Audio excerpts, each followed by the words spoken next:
Hey everyone, welcome to Shada Cook. Today we are making a real quick snack that is hot, sweet and spicy apple chaat.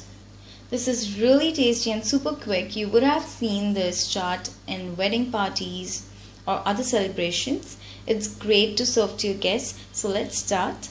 So we're going to start by heating up half teaspoon of butter. Next I'm going to put in my apple chunks. I've cut them in medium sizes. Just coat it well with the butter. Pinch of black salt.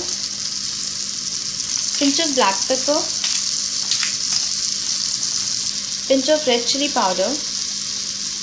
1/4 teaspoon of sugar. Mix it well. Some chaat masala. Give it a quick mix.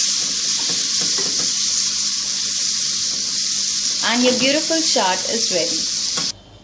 This just looks so beautiful.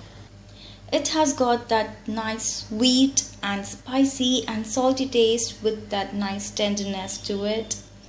I'm gonna go and eat it now. You guys try it out and let us know how does it comes out. Please thumbs up and subscribe to my channel for more such recipes. Thank you so much for watching. Bye bye.